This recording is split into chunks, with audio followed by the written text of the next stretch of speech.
Welcome back. All right, so we're going to discuss another team that's eliminated from the playoffs after round two, and that's the Carolina Hurricanes.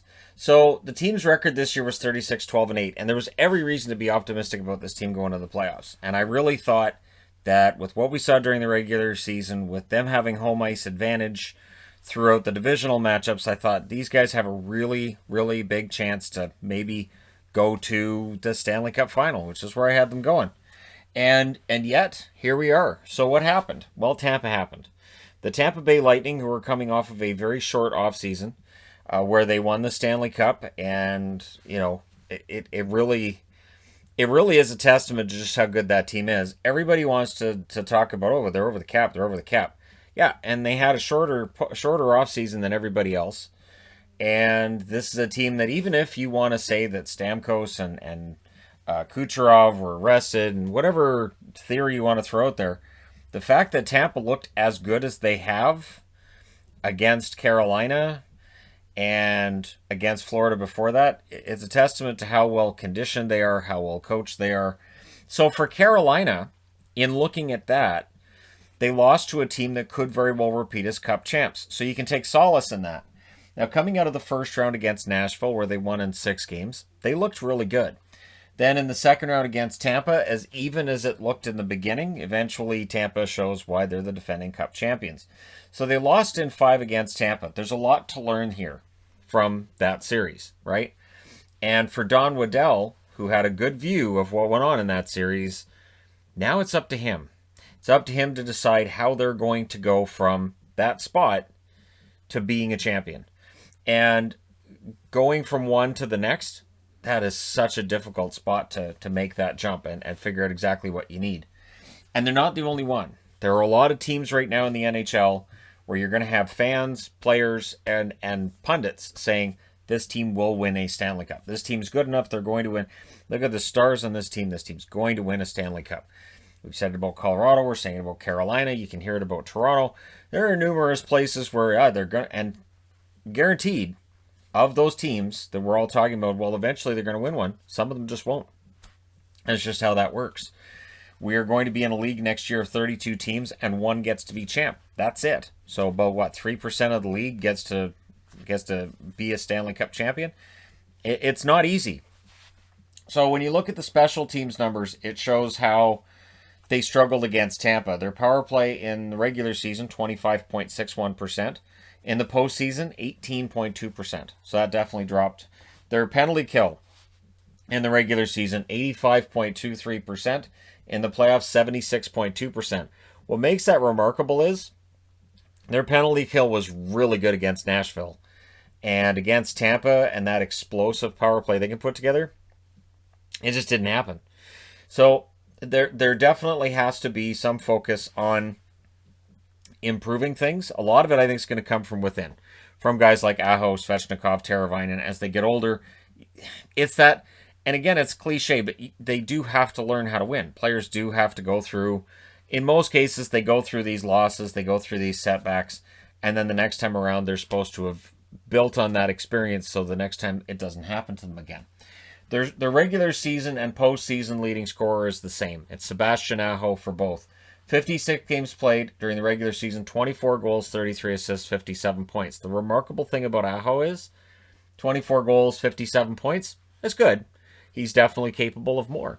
In the postseason, 11 games played, 6 goals, 5 assists, and 11 points. So he scored goals at a greater rate in the playoffs, scored important goals in the playoffs, and I really think he's eventually going to be the captain of this team. Their top goaltender, same in the regular season and the postseason, and it's the one that was on waivers at the start. He was on waivers, Nedeljkovic. And coming into this season, I don't think anybody expected this. The expectation was it was going to be Mrazek and Reimer. And now we're in a situation where he may be the only one of those 3 goaltenders that returns next year. 15, 5, and 3 during the regular season, 932 save percentage, 1.9 goals against average, and he's a finalist for the Calder Trophy. Nedeljkovic played great, and in the postseason, he played really well as well. 4 and 5 with a 920 save percentage and a 2.17 goals against. He was replaced by Mrazek in that second round against Tampa for a couple of games. Mrazek did win the first game and then lost the second. So those 4 wins are all against Nashville, but Nedeljkovic, he played very well, and he showed that he absolutely is capable of being their goaltender going forward. So that's what I would expect, is that Nedeljkovic is the starter, and he's a restricted free agent, so he's going to get a bit of a raise, right? So let's get into their contract situation. There are a lot of players under the UFA and RFA lists. So unrestricted and restricted. Unrestricted, Brock McGinn, they have to bring him back, right? Good depth player. Jordan Martinook, they need to bring him back as well. It's a big part of the identity of that team. Cedric Paquette, probably just a rental. They more than likely, I would think, let him go. Drew Shore, same thing. He's just, he was a depth piece. If they want to bring him back, they can. I don't know that they do. Dougie Hamilton, that's the big question mark, right? How much is Dougie Hamilton worth, and for how long? And with the expansion draft upcoming, do you try to keep Dougie Hamilton? Do you risk him ending up in Seattle? Because Jake Bean needs to be protected. And between Jake Bean and Dougie Hamilton, right now you would take Dougie Hamilton, absolutely. But remember, 4 years ago when Vegas came in, there were defensemen that teams were worried about losing, like, Scandella comes to mind, Vatanen comes to mind, and we look back now, we go, really? They were worried about the right. So for Dougie Hamilton, who's been great, not trying to take anything away from him, Jake Bean is the younger option. Absolutely. If I'm Ron Francis and Jake Bean is unprotected, he's the guy I'm taking. Dougie Hamilton, how much money does he want and how much term? There's no guarantee that Hamilton would sit down with Francis and hammer out a deal. So that's the big question mark for Don Waddell, is how do you handle that? Because you've got other contractual issues coming up as well. Yanni Hakanpää, I thought Hakanpää played much better in Carolina than he did in Anaheim. I was a fan of his game in Anaheim. So I'd kind of be surprised if they don't find a way to keep Hakanpää. And then James Reimer and Peter Mrazek, your two goaltenders, the number 1 and number 2 this year. And by the end of the year, they're 2 and 3 because of Nedeljkovic. I don't think Mrazek or Reimer come back. I think they probably go in another direction. But if they're able to bring one of them back, my guess is it might be Reimer, because I also think that with Francis, it's probably going to be a defenseman, but if Jake Bean's not available, he might take Peter Mrazek. Mrazek might be the pick by Seattle. Again, it'll be interesting to see when those protected lists come out, exactly how that works, and I'll do a video when the protected lists come out on who I think probably gets taken from each team. Pending restricted free agents, Warren Foegele, who has been a key guy for this team at times, probably not going to get a lot more money, but he's going to get more money. Andrei Feshnikov, how much is Feshnikov worth? We can look at his numbers this year and say, well, that wasn't exactly what we expected. That's kind of disappointing. But you see the potential. You see that explosive ability that he has night in and night out. So do you give him more money over a longer term, betting that he is going to realize that potential and become a 30, 35 goal scorer, 70, 75 point producer? Or do you just give him that bridge contract and take the risk you're going to have to pay him a whole heck of a lot more a couple years down the road? My guess is it's probably a bridge contract. I would think along the same lines as what Line A did with Winnipeg. I'll bet on myself. I'll take less money now with the idea that I think I'll make more money after the contract's done, right? Morgan Geekie, good fill-in player. I think he's earned the right to be a regular next year in their lineup. Jake Bean, talked about him already. He's not going to get a huge raise, but he's going to be an interesting one to watch because, again, with Seattle coming in, you're going to lose probably a pretty notable player out of Carolina. Maxime Le Choi. I liked Le Choi when he was in Ottawa. He decides to stay around Carolina, but I do. I like Le Choi. And Alex Nedeljkovic. How much is that rookie season worth? And for how long? What kind of a raise is he going to get? So, yeah, Nedeljkovic is an interesting storyline to follow in the offseason. And it's going to be really interesting to see how he does. Now, getting into the 22 and under and 32 and over. And again, this is at the start of the season. Players age 22 and under, players age 32 and over. There you go. Andrei Svechnikov, Marty Necas. Necas, really good player. A lot of really good young players for the Carolina Hurricanes. Jake Bean, Morgan Geekie, and Joey Keane, who played one game. He was a draft pick of the Rangers. 32 and over, Jordan Stahl, who drank from the fountain of youth this year and looked fantastic.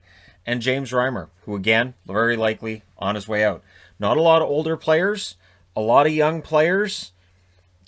So the question is, which veterans do you surround them with? How do you make it so that the next time that they play a Tampa Bay-like team in the playoffs, they emerge as the victors? So let's look at their last 5 seasons, and this is basically the best run Carolina's ever had. They've been in the playoffs 3 years in a row, including this year. 36-12-8 out in the second round against Tampa in 5. Last year, 38-25-5. They were out in the first round against Boston in 5 as well, 4-1. They were 46-29-7 in 2018-2019. They lost in the conference finals against Boston, and that was a sweep, and that was after they had swept their previous series. Before that, no playoffs. 2017-2018, 36-35-11. 2016-2017, they were 36-31-15. Interestingly enough, the 2017-2018 season, I picked them as a team to make the playoffs. That was my prediction, and then they weren't anywhere near it, so I was like, fine, they're not going to make the playoffs. And since then, they've been in the playoffs. So, yeah, they're mildly unpredictable, and now they're a young team that may very well be unpredictable again, going back into the Metro Division. Are they going to be a power in that division? Are they going to be a first place, second place team, or are they going to be third, fourth? Where are they going to be at?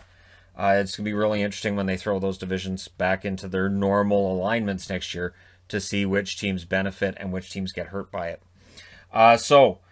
Best contracts going forward. To me, anyways, the best contracts they have. At forward, Vinny Trocheck, $4.75 million for 1 more year. I think with what Trocheck meant to this team, you could see when he was out of the lineup and when he was in the lineup, the difference night and day. Trocheck's been fantastic for Carolina. They have to sit down and talk extension with him as soon as they're able to. Jacob Slavin, $5.3 million until 2025.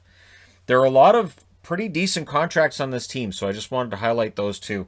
The Slavin contract is a ridiculous steal for a guy who's one of the best defensive defensemen in the NHL, and also doesn't take penalties. So he's a really good defensive defenseman, doesn't take penalties, and that's a really rare combination. Usually a defenseman that doesn't take penalties is a defenseman that doesn't hit, that doesn't play very intense with any intensity, and it's probably a guy who doesn't last very long in the NHL. Slavin goes against that. And yeah, like I said, Trocheck, fantastic, and they've got a lot of good young players. But they're going to need raises. They're going to need to get paid, and that's where Don Waddell's tough decisions may show up, and we'll see how strong a negotiator he is as other contracts are up this offseason. So, how does Carolina fix this? How does Carolina go from being a contender to being a potential favorite? That's the question. Let me know your thoughts in the comments section below as always. Don't forget to hit like and subscribe. If you're browsing your way through, you just happen upon this video. Thank you guys so much for watching, for all your support. I will talk to you again soon.